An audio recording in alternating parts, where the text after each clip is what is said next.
Hi y'all, today we're going to be talking about the PP19, the second submachine gun you unlock in BattleBit, and it's pretty good. It's really easy to control, it's got decent damage output, it's fairly accurate, it's got a very easy recoil pattern. It's just a very comfortable submachine gun to use. It won't outkill the likes of some of the other ones, but it's easy to use, it's got solid range for what it is, it reloads quickly, and it's super easy to set up. So, we're going to talk about it, we're going to talk about what I recommend for it, and then we're just going to play it in a live game. So, first things first, for the main sight, pick whatever you want. Wow, shocker. I would run a 1x because why would you run anything higher on a submachine gun? The option is there if you would like to. I don't run a canted, but I guess if you're running a big optic, you could. I don't know why you would. I chose ultimately to leave the side rail blank. Everything here is largely just not that important, and it hurts your draw speed a bit, which is just not super nice. If you are going to run something here, I'd probably run one of the lasers. Largely up to you what you want. I would still leave it blank.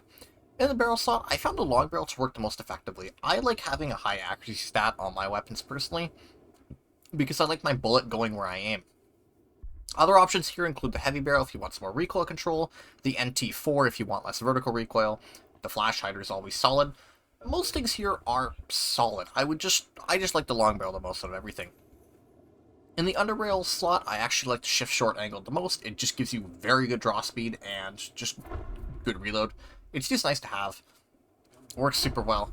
And, yeah, it's just a very comfy grip to use. Most other options here are fine. Just depends on how much you want recoil control. I like having draw speed because I like being able to zoom around as a medic and constantly heal people. In the magazine slot, the quick magazine is literally mandatory on this gun. Not only does it knock your reload down by a staggering 0.7 seconds, for some reason, it also improves your horizontal recoil by 0.3. Which is huge, especially once you run this quick mag, you don't have to worry about horizontal recoil at all. This gun is extremely stable. There's literally no reason not to run the quick mag here unless you really care about 0.02 vertical recoil. And if you care about the vertical recoil stat that much, you're probably playing the wrong game. So, we will go right into live gameplay. That's how we do things around here. It's currently Frugus, I'm currently playing Medic, and, well, you're just going to get to see how the gun performs in the hands of an average player in a relatively average map during an average match. So I've been playing my PP19 on Medic. I run a very light Medic, I like having mobility, I like having aim speed, and in my opinion, the PP19 works best in this situation, especially with its fast draw speed and quick reloads, thanks to the quick magazine. It's a very agile submachine gun. Sure, it won't outkill some things like the Vector, but it's a very agile submachine gun, it's a very controllable submachine gun, and it's very comfortable to use. Now, do I think it's perfect? No. Like most other submachine guns, it has range problems. Shocker. And if you have aim problems, it's also quite rough as well. You certainly can't make up for poor aim with volume of fire, and as I just demonstrated intelligently, well, you see what happens if you don't. I'm not healing players here, normally I would, but because we're really trying to focus on showing off the gun, unfortunately I have to play a shitty solo medic. The biggest recommendation I can give with the PP19 is to really not underestimate its range. It does poke out farther than you'd think, especially because the distance stats in this game are a little misleading in a sense.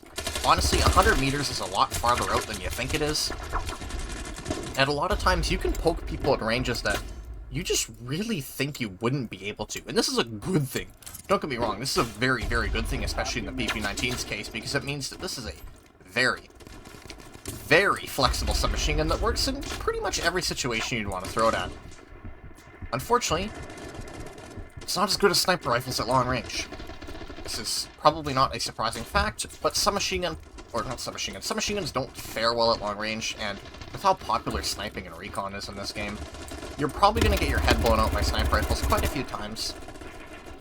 Just get used to it, because it's just kind of something you have to live with, unfortunately. Still, it's got more range than you think it does. You could run it on other classes because it is a submachine gun, but ultimately I do think it pairs best with the medics thanks to medics' high agility, self-heal, and high aggression.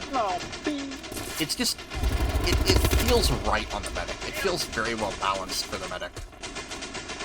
You will feel the time to kill hurt you, but most players in this game are fortunately not as good as you probably are if you're, trying to actually kill players. So even if you're not that good at the game like I am, You should still be able to secure kills so long as your aim is halfway decent or your flanking is halfway decent. And if you're playing medic and you're playing with the full light build, you probably have both on your side because you are damn fast. And with this gun's fast draw speed, easy recoil, quick reload, and relatively solid time to kill, it's just a fun weapon. It feels good to use. You feel confident in winning engagements, even if you don't have the advantage. That is one reason I would recommend the shift short angle, is just for that draw speed. It really enables you to get the upper hand in engagements that you otherwise wouldn't be able to. I'm new to the Desert Eagle, can you tell? Of course, whatever pistol you'd like to pair the PP19 with, it doesn't really matter. It's largely up to personal preference. I've been having great success with the USP, but it is ultimately up to you.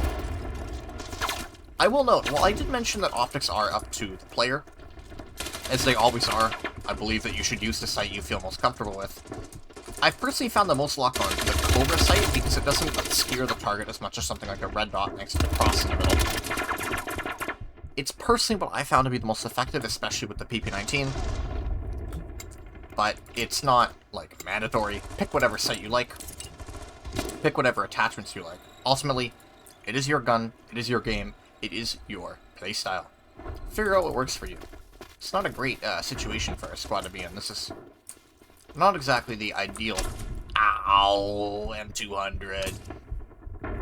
Not exactly the ideal situation, but we're gonna try and make it work. At least, we're gonna try and make it work the best we can. Probably go for a couple more lives here, try and get a couple more kills, at least to hopefully demonstrate this gun a little bit better. It is a rank 35 unlock, so you do unlock it very quickly on, so you should be able to test it out yourself pretty quickly to see if you like it or not.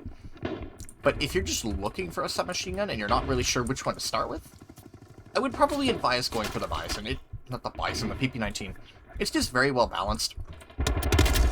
It does what you need it to do. It's not hard to use. But it's got enough gunpowder and enough just flexibility to really work no matter what you throw the situation at.